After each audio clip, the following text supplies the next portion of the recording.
मैं 100% प्रूफ के साथ बोल रहा हूँ। जो हमें मिला है वो एटम बॉम्ब है, फटेगा तो आप इलेक्शन कमीशन आपको दिखेगा नहीं हिंदुस्तान। इलेक्शन कमीशन में जो भी ये काम कर रहे हैं आपको हम छोड़ेंगे नहीं। आप कहीं भी हो, रिटायर्ड हो, कुछ भी हो, हम आपको ढूंढ के निकालेंगे। लोकसभा में नेता प्रतिपक्ष राहुल गांधी ने आज जो ऐलान किया वो भारतीय लोकतंत्र के लिहाज से एक बहुत बड़ा ऐलान है। विपक्ष का नेता, विपक्षी दलों की तरफ से जो सबसे बड़ा नेता है, वो संसद परिसर के भीतर खड़े होकर के यह ऐलान कर रहा है कि चुनाव आयोग वोटों की चोरी करने में, धांधली करने में और भारतीय जनता पार्टी के पक्ष में चुनाव को प्रभावित करने में शामिल है। क्या इसे आप सामान्य वाक्य मानते हैं? क्या यह सामान्य दिनों की तरह? कभी सांसद विधायक खरीदे जाते रहे, कभी इसी संसद परिसर में कोई नोटों की बंडल लेकर पहुंच गया। भारतीय जनता पार्टी ने बाद में चुनाव जीतने के नए तरीके इजाद कर दिए। दल बदल कानून लागू न हो तो पूरी की पूरी पार्टी को दो धड़ों में तोड़ करके सीएम और डिप्टी सीएम बना दिया। कैसे कैसे चुनाव में धांधली होती रही है, चलता रहा लोकतंत्र। लेकिन अभी जो धांधली हुई, अगर नेता प्रतिपक्ष राहुल गांधी इस बयान को साबित कर ले जाते हैं तो यह लोकतंत्र की बुनियाद में कितना बड़ा करारा प्रहार होगा। यानी भारतीय जनता पार्टी अब लोकतंत्र को जिंदा नहीं छोड़े हुए, प्रधानमंत्री संविधान की किताब पर माथा टेकते हैं, लेकिन एक भी उस अपने नेता पर कार्रवाई नहीं करते जिसने कहा था कि अब की बार 400 पार ताकि संविधान बदलना है। उसी तरह से चुनाव आयोग लोकतांत्रिक संस्था होगी, निष्पक्ष तटस्थ चुनाव का दावा किया जाएगा, लेकिन चुनाव में वोटों की चोरी कर ली जाएगी। इस पर सिलसिलेवार बात करना जरूरी है। आज बिहार, उत्तर प्रदेश दोनों के उदाहरणों से इस बात को मैं साबित करूंगा कि ऐसा पहले भी हो रहा है। और अगर अब 5 अगस्त को कर्नाटक में, यानी बेंगलोर जो कर्नाटक की राजधानी है, वहां एक सभा करके कर्नाटक के मुख्यमंत्री, कर्नाटक के उप मुख्यमंत्री और नेता प्रतिपक्ष राहुल गांधी सब मिलकर के सबूत के साथ कर्नाटक की बात को 100% चीज के साथ अगर रख दिए और इसका ठोस जवाब चुनाव आयोग नहीं दे पाया तो फिर यह बहुत बड़ा हमला लोकतंत्र के ऊपर माना जाएगा। संसद भवन में तो अभी तक विपक्ष रोज हंगामा कर रहा है।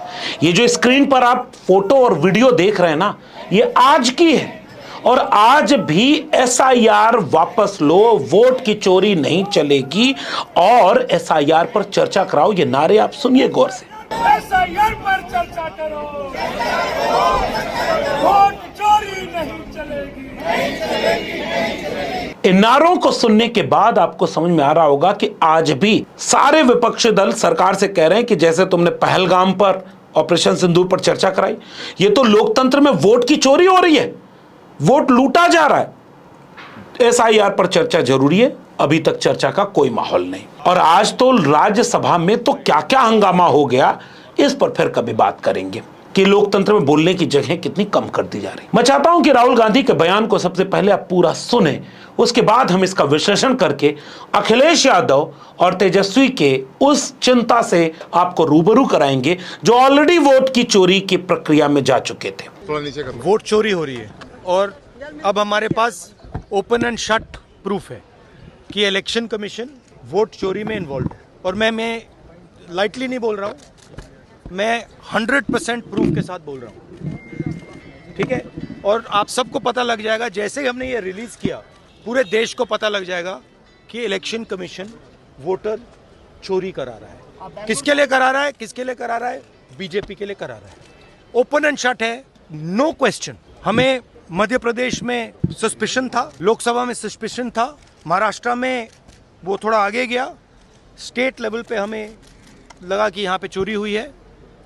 वोटर एडिशन हुआ था, 1 करोड़ वोटर्स ऐड हुए थे।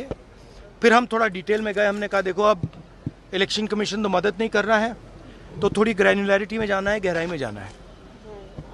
तो हमने अपना ही इन्वेस्टिगेशन करवाया, उसमें 6 महीने लगे और जो हमें मिला है वो एटम बॉम्ब है। मतलब एटम बॉम्ब है, फटेगा तो आप इलेक्शन कमीशन आपको दिखेगा नहीं हिंदुस्तान में।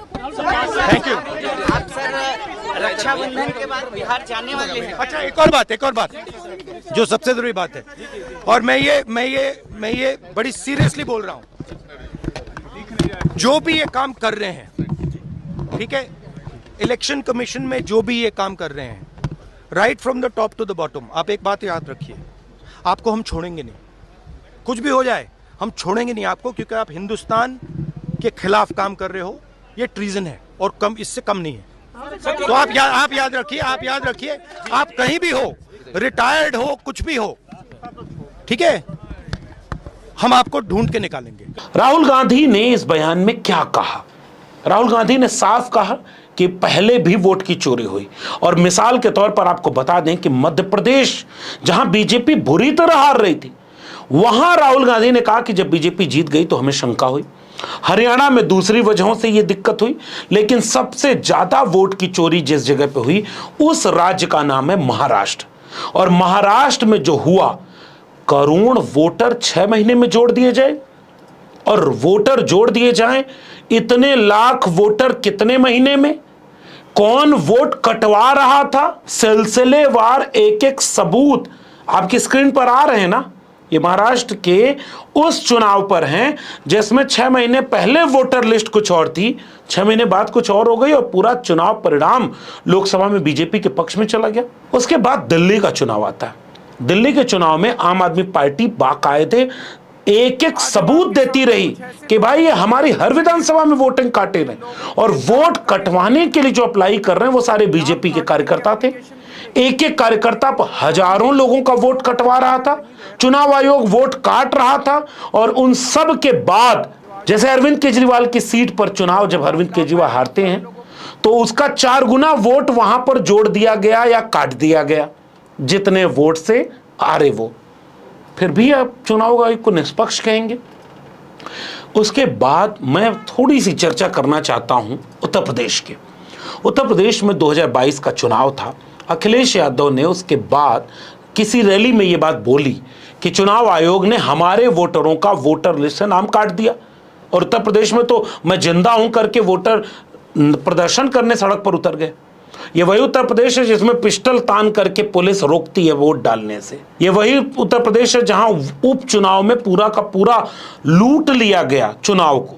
और आपको याद है, फरवरी के महीने में समाजवादी पार्टी के सभी नेताओं ने एक सफेद कफन चुनाव आयोग को भेंट किया था। अगर चुनाव आयोग जिंदा होता तो जवाब मांगता कि आप सफेद कफन हमें कैसे भेंट कर सकते हैं, तो समाजवादी पार्टी को मौका मिलता अपना सबूत देने का। चुनाव आयोग को कोई देश का तीसरा सबसे बड़ा दल कफन दे रहा है कि तुम मर चुके हो, मुर्दा हो चुके हो, और चुनाव आयोग कोई शोकाज नोटिस नहीं दे रहा है, ताकि मौका तो दो उन्हें साबित करने का कि वो क्यों तुम्हें मुर्दा कह रहे हैं। क्योंकि एक मौका जब दिया तो अखिलेश यादव ने साबित कर दिया। मैं चाहता हूं कि अखिलेश यादव की ये बाइट सुनिए, जिसमें 2022 के चुनाव में जब उन्होंने आरोप लगाया था कि हमारे वोटर काटे गए, चुनाव आयोग ने उनसे सबूत मांगे, तो 18,000 सबूत एफिडेविट के साथ समाजवादी पार्टी ने चुनाव आयोग को दिए। आज तक चुनाव आयोग ने इस पर कोई कार्रवाई नहीं की, अगर की है तो उसको बता दीजिए। मुझे याद है जब मैं 2022 का चुनाव हारा, उस समय किसी भाषण में मैंने ये बात कही कि समाजवादी पार्टी के जो वोटर्स थे उनके डिलीट कर दिए गए वोट, जिसका परिणाम ये हुआ कि हम चुनाव हार गए। इलेक्शन कमीशन ने मुझे नोटिस दिया, और नोटिस में कहा कि किस आधार पर आप ये बात कह रहे हैं कि वोट डिलीट कर दिए गए, और वो भी आपके यादव और मुस्लिम। तो मैंने अपने वर्कर्स से मिलकर के और पार्टी के लीडर से मिलकर के एक सूची तैयार की, और जिन लोगों का वोट डिलीट कर दिया गया था, जिन्होंने वोट पहले डाला था, वोटर लिस्ट में नाम था, वाकायदा उनका एफिडेविट के साथ मैंने 18,000 ऐसे वोट जो समाजवादी पार्टी के वोटर थे, जिसमें कि यादव और मुस्लिम थे, उनको मैंने सूची इलेक्शन कमीशन को दी, और इलेक्शन कमीशन ने किसी पे कार्रवाई एक भी नहीं की, आज तक नहीं की, अभी तक कार्रवाई नहीं की। अगर एक भी आरओ सस्पेंड हो जाए या एक भी अधिकारी के खिलाफ कार्रवाई हो जाती तो भविष्य में ये वोटर लिस्ट में जो जानबूझ करके वोट डिलीट किए जाते हैं वो नहीं को। अखिलेश यादव को सुनने के बाद आपको समझ में आया होगा कि 2022 के उत्तर प्रदेश के चुनाव में ये वोट की चोरी हो चुकी थी। हरियाणा तो उसके बाद हुआ, महाराष्ट्र में चोरी उसके बाद हुई, दिल्ली में चोरी उसके बाद हुई, और अब बिहार में तो चोरी क्या लूट मची हुई है।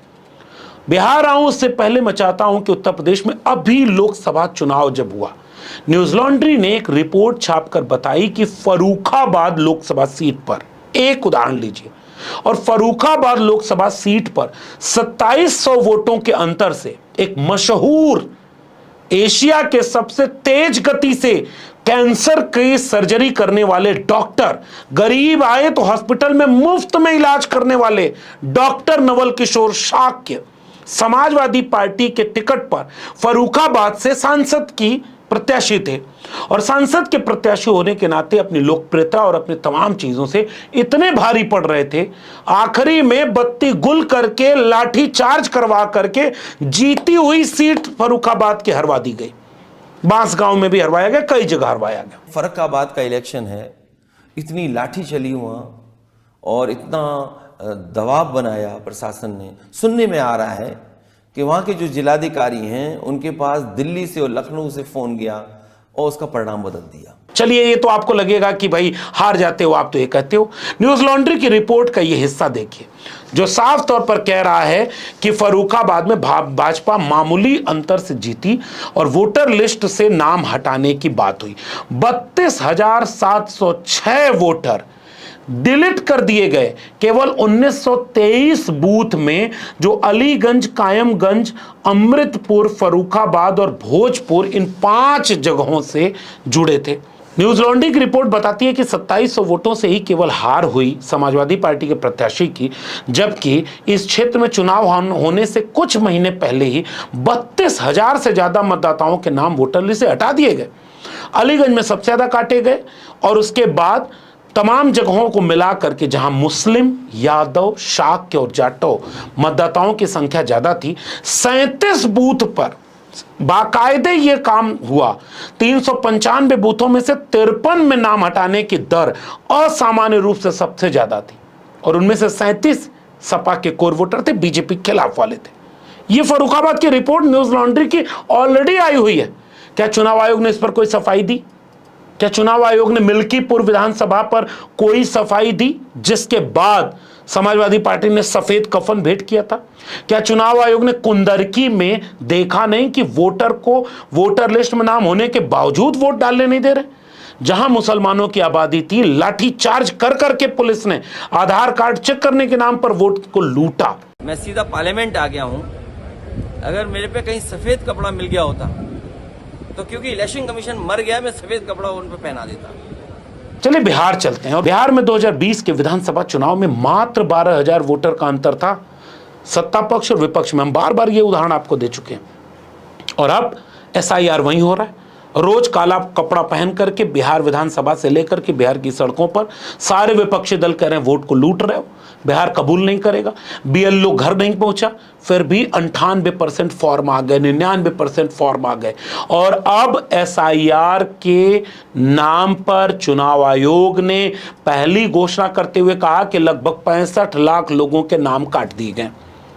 चुनाव आयोग ने एक जगह कहीं प्रेस कॉन्फ्रेंस करके बताया कि इन 65 लाख लोगों में से कितने बांग्लादेशी, कितने रोहिंग्या और कितने विदेशी थे।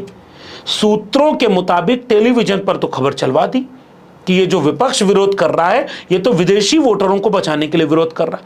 चुनाव आयोग ने एक जगह भी बताया कि इनमें से कितने विदेशी थे।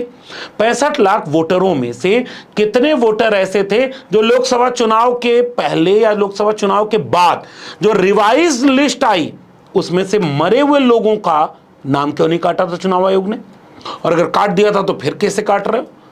इसीलिए RJD की तरफ से यह बयान दिया गया कि भाई हम तो इसको एक एक को जांच कराएंगे। BLO के नाम पर जो धांधली हुई वो सामने आ रही है, और आज ही राज्यसभा सांसद संजय यादव ने इस पर बाकायदे संसद परिसर में बताया। सुनिए संजय यादव को। NDA का और चुनाव आयोग का तो गठजोड़ है, तो वो अपने जो चुनाव आयोग उनका एक सहयोगी दल है, तो अपने सहयोगी दल के खिलाफ थोड़े कुछ बोलेंगे। विपक्ष के सारे सांसदों ने मिलकर के लोकसभा अध्यक्ष को 1 अगस्त यानी आज की तारीख में तुरंत एसआईआर पर चर्चा के लिए दस्तखत करके एक आवेदन दिया है। इस आवेदन को देखने के बाद, रोज हंगामा करने के बाद, रोज सदन में यह सवाल उठाए जाने के बाद एसआईआर पर चर्चा नहीं हो रही। वहीं कांग्रेस की तरफ से राहुल गांधी ने कर्नाटक को लेकर के जो एटम बम फोड़ा है, आपको क्या लगता है इसके बाद भी चुनाव आयोग कोई सफाई देगा? चुनाव आयोग इंतजार कर रहा है। और ऐसे वक्त में क्या होगा जब आपका वोट का अधिकार सुरक्षित न रहे? एसएससी के बच्चे लाठी खा रहे हैं, जेल जाएंगे, मुकदमा होगा। पीडीए पाठशाला चलाने वाले जेल जाएंगे, मुकदमा होगा। लेकिन आपका वोट लूट करके सरकार बनाने वाले कल को फिर चुनावी रैली में सीना तान के बोलेंगे जनता हमको चुन रही है। लेकिन जनता कब समझेगी कि वोट का लूट अगर हो रही है तो बाबा साहब डॉक्टर अंबेडकर का संविधान बचा कहां, लोकतंत्र बचा कहां? अपनी टिप्पणी आप भी बताइएगा, क्योंकि नागरिक आप हैं और अगला नंबर आपका होगा। हमारी कोशिश रहती है कि हम आपको हक, सच और आंकड़े, तर्क और तथ्य के साथ आपके बीच में रखें। अपनी प्रतिक्रिया नीचे कमेंट बॉक्स में जरूर बताइएगा, फिर इस पर विश्लेषण करेंगे, क्योंकि बहुत ज़रूरी मसला है। इस जरूरी मसले को लोगों को समझाने के लिए इस तरह के वीडियोस जब भी देखें गांव-गांव पहुंचाइए, हर एक व्यक्ति तक शेयर करिएगा। मेरे चैनल को अब तक सब्सक्राइब न किया हो तो जाते थे चैनल को सब्सक्राइब करना मत भूलिए। बेल आइकॉन यानी घंटी की बटन दबाएंगे तो अगली वीडियो की सूचना मिलेगी। ज्वाइन करेंगे तो हमें आर्थिक मदद मिलेगी, ताकि हम बेबाकी से इस तरह की बात कहते रहें। अगर आप इस वीडियो को ट्विटर यानी एक्स या फेसबुक पर देख रहे हैं तो हमें फॉलो करना मत भूलिए। फिर मिलेंगे, तब तक के लिए बहुत बहुत धन्यवाद।